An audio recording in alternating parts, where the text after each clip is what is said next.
Welcome to On Point. I'm Kelly Hernandez. Coming out of the closet can be very difficult for many people, for young people especially. It's frightening to come out to the ones they love, but it's also frightening to know they might be rejected by society. Last year, 18-year-old transgender Leelah Alcorn committed suicide. She wrote before her death that she felt rejection from her family and society. President Obama then pushed for states to ban gay conversion therapy to prohibit mental health professionals from attempting to change a minor's sexual orientation. Psychologists say attempting to change a person's sexual orientation is ineffective and can have harmful side effects, including depression, suicidal thoughts, and anxiety. LGBT student Jessica Cardiel says accepting and sharing one's sexual and gender identity is hard. It's not a choice. People make it seem like it's a choice. Like there's always that question that I see a lot, like, oh, why are you gay? Or they ask me, why are you gay? There has to be a reason. And I'm like, how about if I flip the question on you and say, why are you straight? Can you really give me an answer? It's not really like, you can't give an answer to that. Some people were like, I was born this way. I knew for a pretty long time that I was queer. I just suppressed it just due to fear what society and my family would say. LGBT student Marina Teo says it's easier to be heterosexual in society. If it was a choice, I would have rather been straight because it would be easier for my mom to accept me. It would be easier for me to live a life as a heterosexual person compared to being gay. On Point, Rosanna Siracusa has more on the story. Thank you, Kelly.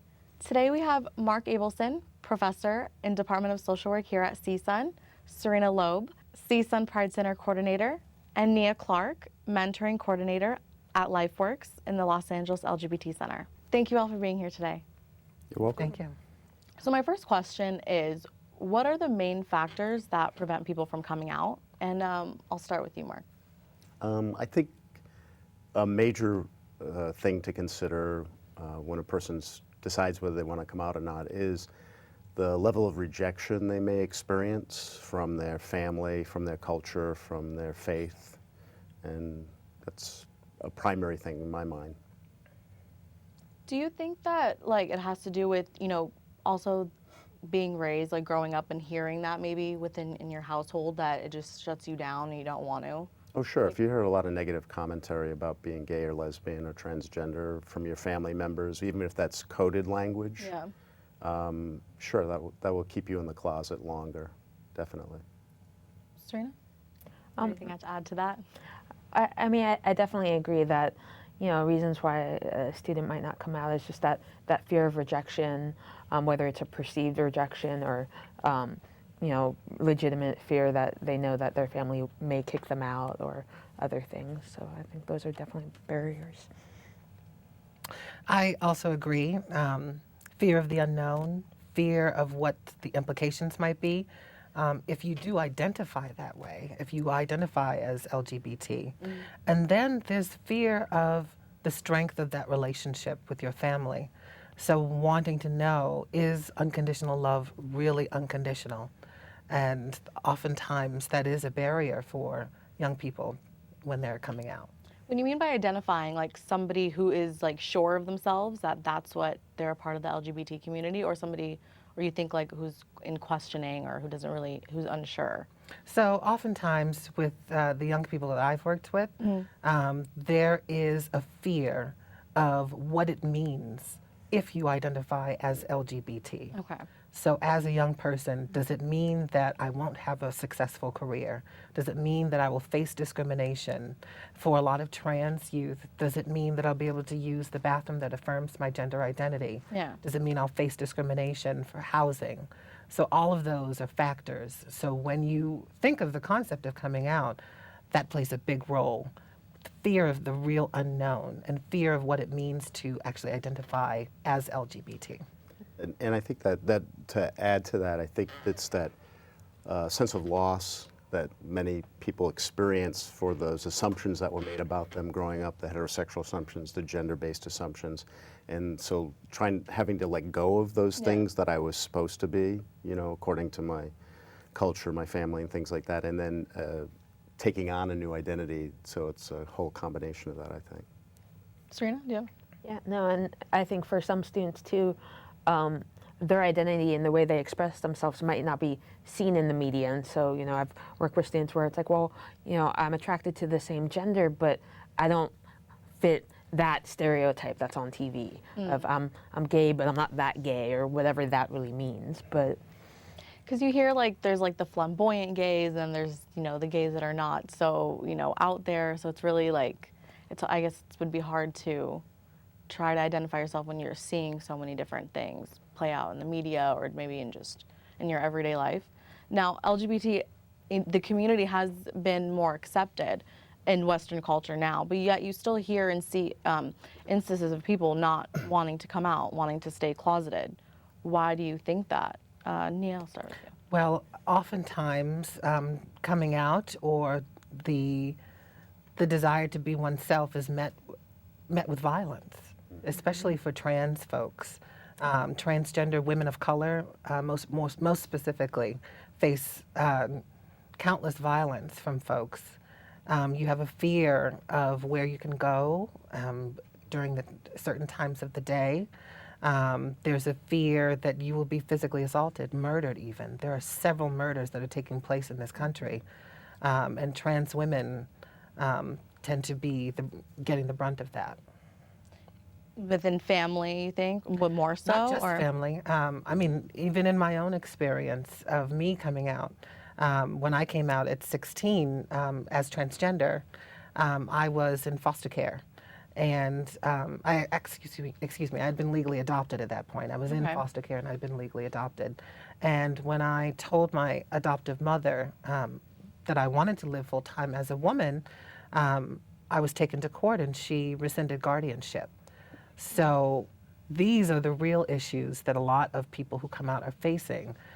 There's in child welfare, we have this understanding of safety, permanency, and well-being.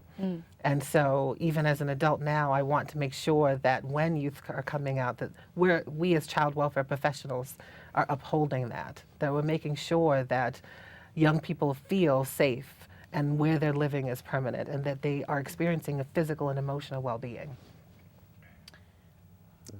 Do you have anything to add to that? Well, I think there's a lot of cultural factors in play here, Yeah. Religious, cultural factors that intersect, and every kid's experience is going to be unique in terms of the risks. And I mean, luckily, some kids are very protected, and the parents, you know, are pretty much fine with them coming out.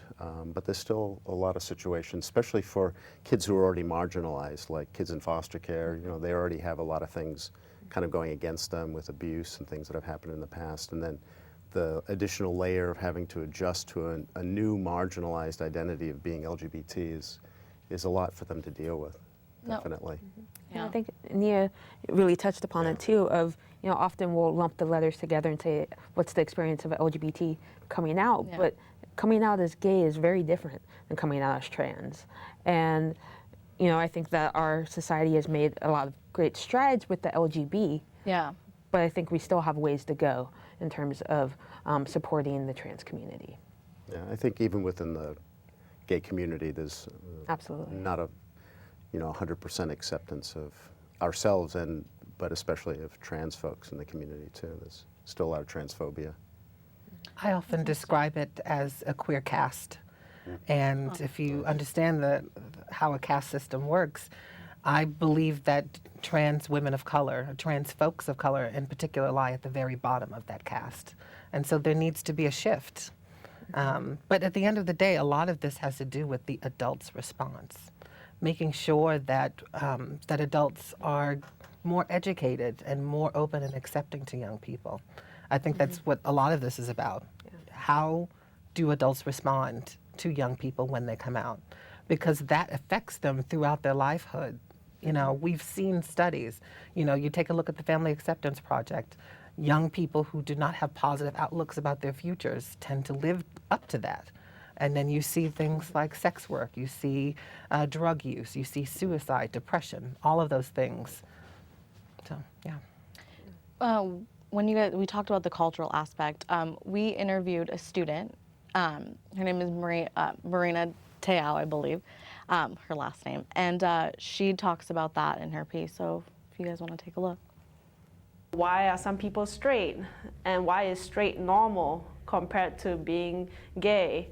And I think that we live in such a heteronormative world constructed by social constructs that we just assume whatever is normal is based on the majority, and we leave out the rest. So she talks about heteronormatal, right? Can you explain that a little bit better? Heteronormativity. Yes. So heteronormativity is really just that assumption of straightness, and that really what society deems as the traditional family and the traditional roles that one must play to be normal, is my how I see that. Now, there's a lot of terminology within the LGBT community that I feel like a lot of people misuse or they're unfamiliar with. Why do you think that is? I think because the language is ever evolving. There are words that were used in the 1950s, like the word queer, that were seen as derogatory terms. And now there's been a reclamation of that word. And so now it's used to describe all facets of the LGBT community. And so the words are always evolving. And so one quote that I like to use that is from Tales of the City is from Mrs. Madrigal. And she says, "You don't have to keep up. You just have to keep open." And that's the point. You don't have to worry about getting every word correct, but just inquiring, asking a young person, what words do you like to be used to describe you, or how do you identify? We get so wrapped up in terminologies and words that sometimes we lose focus on what's really important, and that's the young person's identity. Definitely. And I think, too, it's the dominant group that demands us to explain who we are and why we use certain terminology. And no one, you don't have to explain why you're heterosexual, but I have to explain why I'm gay. Nia has to explain why she's transgender, but you don't have to explain why you're cisgender, why you're, gender consistent.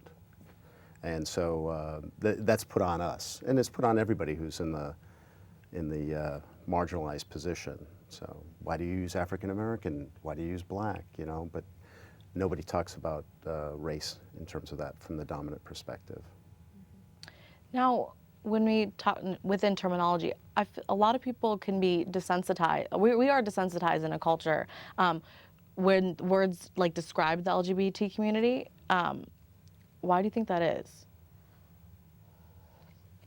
I'm not clear. Meaning, like, this might be derogative to some watching, but like the saying, no homo, that's so gay, things like that. I feel like, as a society, we might be desensitized to that. We might not think twice about saying it when talking, amongst friends or family, not knowing, our surroundings. If there's somebody, who is lesbian, gay, transgendered around that might hear that and might, be taken aback by it.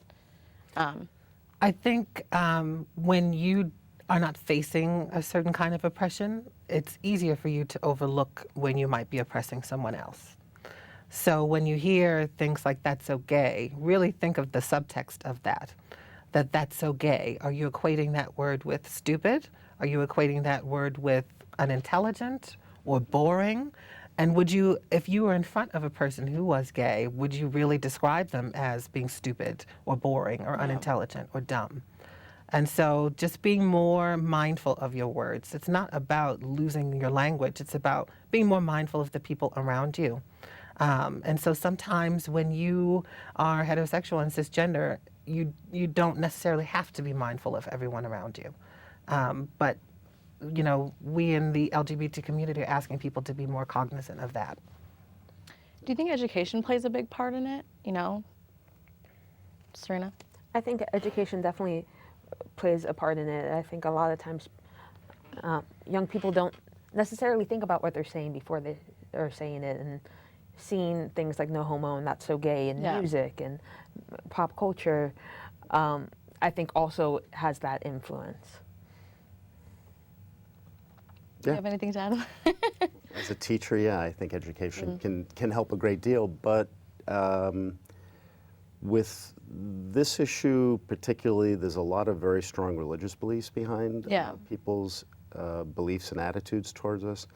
So educating somebody in that way is a little different than educating somebody maybe about, although it was used previously, like race relations and stuff like that. There's very few religious beliefs now that still condone racial discrimination. There was at one time, but now there's still people of faith who, condone people who are LGBT, and that's difficult to work with somebody like that from a perspective of trying to change that belief or attitude, and it's really difficult to do. And I don't usually try to do that. I just try to present,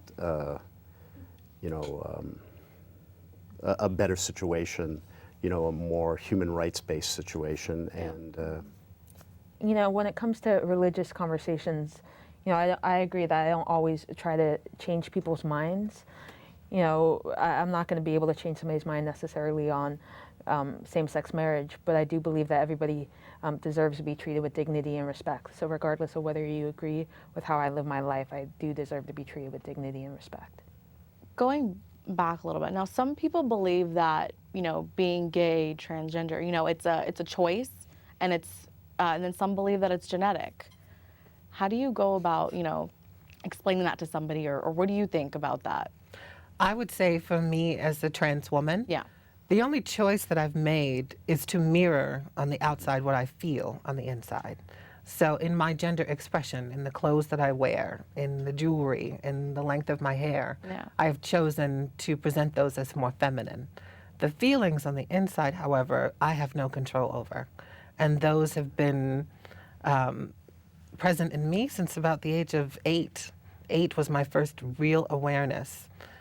So there was no choice involved. The only choice was in how to express how I was already feeling. Mm-hmm.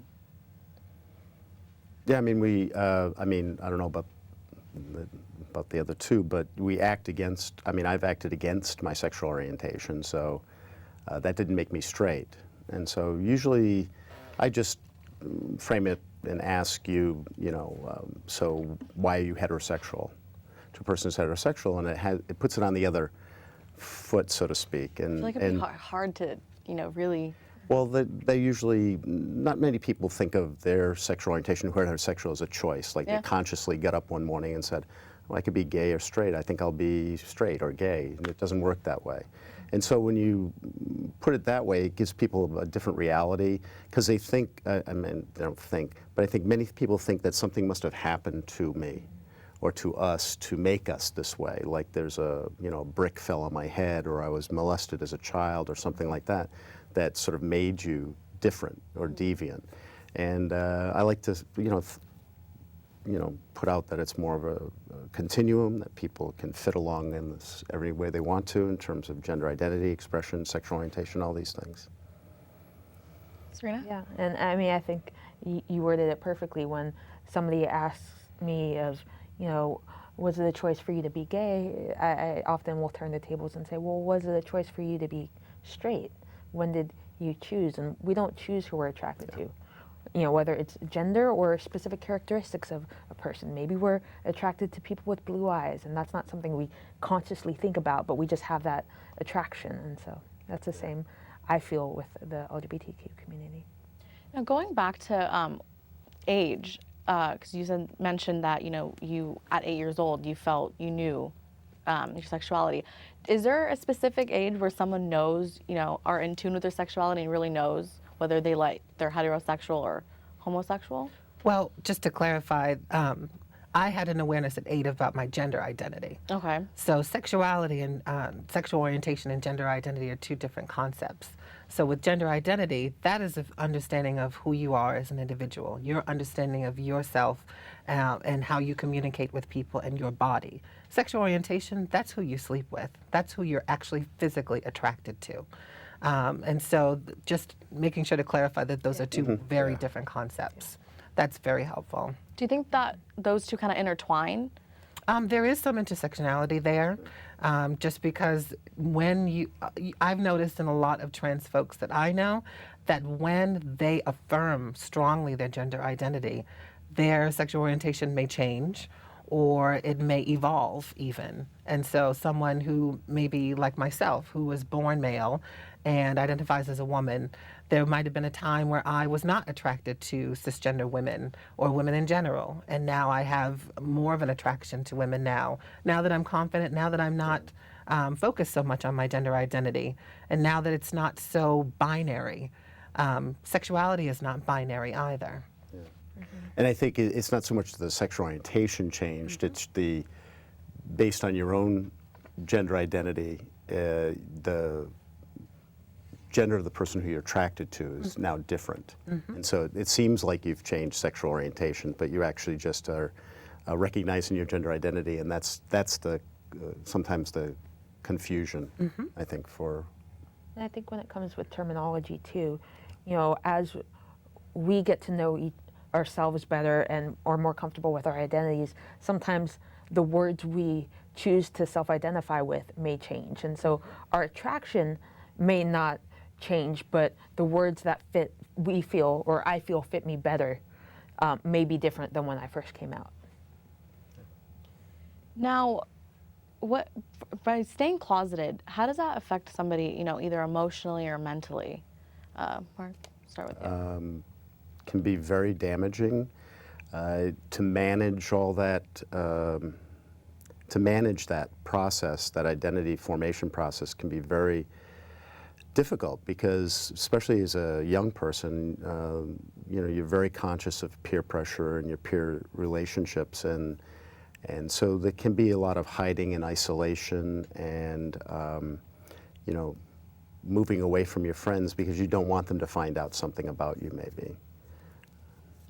Yeah, and I think for some, it's just that anxiety of somebody finding out, or, you know, if I come out to my parents, will they accept me, you know, or will they kick me out, or will, you know, and that anxiety of not wanting to slip up. So, you know, maybe some students may, you know, change the pronouns of their partner that they're dating in fear that, you know, they may be outed and not accepted, and things like that.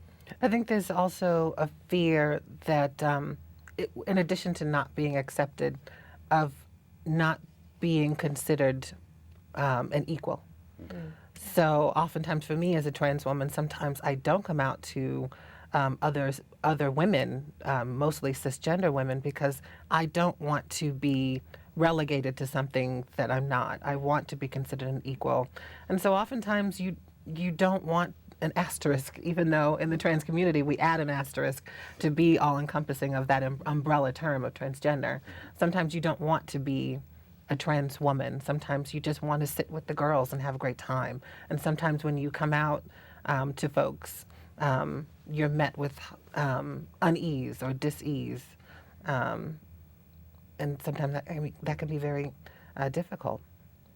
There can be a lot of you know, mental health issues for youth, especially who are coming from environments that are non-accepting of them, depression, anxiety, even suicidality. So it's not, it is a big deal. And I think some people sort of minimize the whole idea, I don't care if you're gay and all that kind of stuff, but for that individual kid, the reaction of their family, their culture, their religion, their friends, all could have very detrimental impacts on them later in life, or, you know, in the immediate future. And also you hear lots of stories about murder. Like, let's not forget about murder. Yeah. Yeah. Kids get murdered and are abused physically, bullied incessantly in schools. You see it most prevalently in schools. And oftentimes it's out of safety concerns that you don't come out. Not everyone lives, there are different factors, there's race, there's ethnicity, and then there's the socioeconomic component as well about where you're living and how you're living.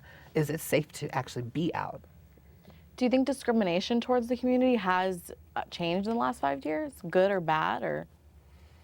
I would say it's getting better, but there's so much more work to be done.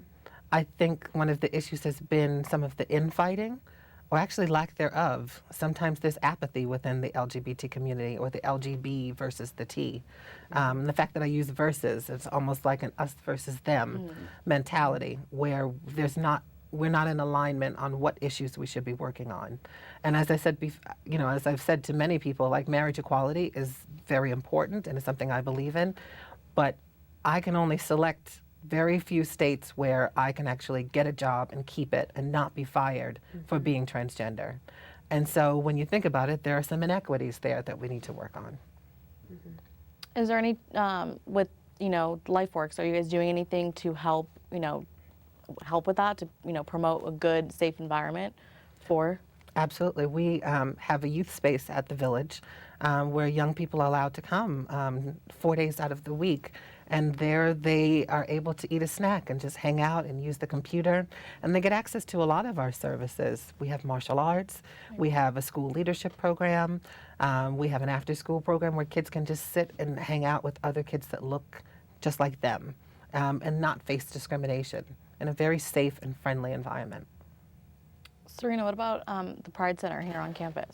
At the Pride Center, we also offer, a safe space where students could hang out, talk to people who are like them. We have a peer mentor program, so a student could request to meet with a mentor to talk about anything from coming out to gender identity to just seeking somebody to support them. We have discussion groups and also just, social like coffee nights. Students could come grab cookies. So that's really about a way to create a safe space and community on campus.